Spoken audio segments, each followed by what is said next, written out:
Meron akong isi-share na loan app. Maganda siya. Recommended ko talaga to. Meron to sa Lazada.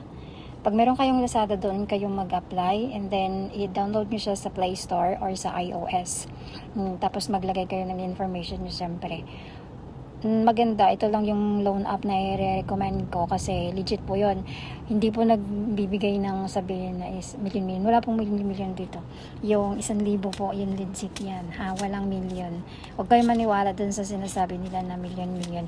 Tapos tao yung kakausapin mo. No, it's a big no. Dito, ikaw mismo mag-fill up. Ikaw din maglalagay ng information mo. Wala nang iba. Hindi ka kakausap ng ibang tao. Dito lang, ikaw lang. So, ito yung loan app na isi-share ko. Yan po ang loan app. One hand pa. Yung one hand po siya. One hand po talaga. Sa Play Store, saka sa iOS. Pero sa tingin ko, sa Play Store kasi, medyo, yes, saka Android, meron siyang makikita mo yung increase. Yan. Pag nag-increase ka, pipindutin mo yon. Yan. Ito yung lalabas. So, pipili ka dyan kung ano yung meron ka. I-click mo lang din yon para magkakaroon ka ng increase bawat link mo. 200 each po yan. So, hanggang 2,000. Depende sa trip nila. Ngayon, pag na-approve ka na, 7 days po, wala po siyang interest. Pag nabayaran mo siya, 7 days, within 7 days, another po, bibigyan ka po nila ulit. So, nakapagbayad na kayo ng 7 days, wala po siyang interest. Bibigyan po kayo, magkakaroon po kayo ng offer.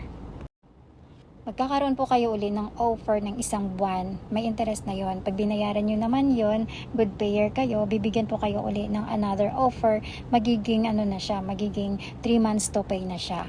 Pag good payer ka, nag-i-increase naman po ng 1,000. Depende sa trip nila. Kung trip ka nila na taasan, trip lang nila yun talaga. At saka dito kasi, ito yun i-recommend ko talaga dahil legit po to. Hindi po, wala pong million ha. Talagang 1,000 lang doon. Yun lang. Pataas naman siya ng pataas. Tapos pwede ka naman, pag nakabayad ka na, yung minimum niya na withdraw mo is 1,000. Pag meron ka na ditong amount na 1,000, pwede mo na siyang maborrow. Katulad yan. Yan, i-borrow mo na siya. Wala na kasi na-borrow ko na nga.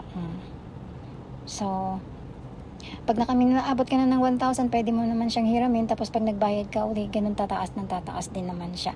Pag good payer ka, maganda rin. Saka maganda rin naman pag sabihin mo na, hinira mo yung 3,000, 1 buwan mo lang babayaran. Konti lang yung interest. Siyempre pag mahaba din yan. Parang bangko din yun, diba?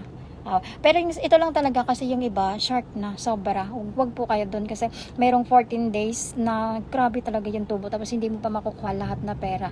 Halimbawa yung 2,000 bibigay lang sa'yo 1,700 na, it's a big no. Kasi may bayad yung SMS, eche, tapos pag nag-text sila may bayad din. So, ganun. Ito lang po talaga recommended ko to si One Hand. Pero wala naman dito yung referral eh.